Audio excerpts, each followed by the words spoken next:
So these talks are all between unions, between Network Rail and between operators, all over a pay offer. So we previously understood there was a 4% pay offer on the cards, although unions wanted that to be boosted up to 7%.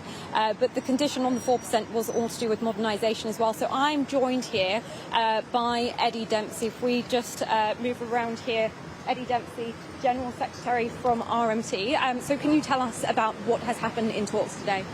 So we haven't had a proposal on pay, despite the company or perhaps the government leaking the 4% offer to the press. Last time we were here, in a last-ditch effort to get a deal before the strike started, instead of getting an improved offer, we were handed notice of compulsory redundancies for our members. We came back here today seeking for that threat to be removed so that we could negotiate a settlement to the dispute. But we have been told now by the highest people in Network Rail they don't have the authority to say they can withdraw that letter. And there's only one place that could say that, and that's in the Department for Transport. So it's pretty clear the government have scuppered these talks, so now the strikes remain on and they will commence at 1 minute past midnight tonight. So what happens next? What are the next stages?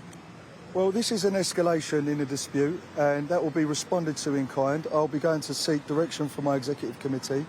But in the meantime, RMT members will never meekly join the dole queues of this country to protect the private profits of people who've been ripping the British people off for years. We will not suffer that, and we're prepared to fight for it. So we know strikes are going ahead tomorrow, strikes planned for Saturday as well. But thinking further ahead, longer term, what should passengers expect to see happening with the rails? Well, as it stands, it seems that there's an escalation led by the government in these discussions. And if there's an escalation in threats against our members, it will be responded to by an escalation in industrial action from the RMT union. So we'll now consider our position.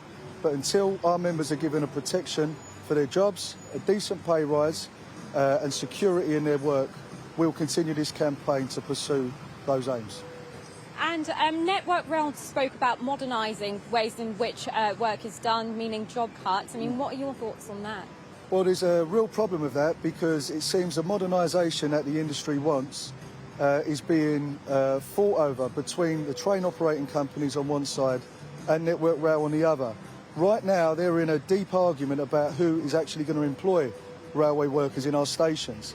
So if the industry can't even make its mind up about what modernisation it wants, it's going to be extremely difficult for us in the trade union movement to make a settlement on a modernisation programme that works for industry and looks after our people. Thank you very much for chatting to us, Mr Dempsey.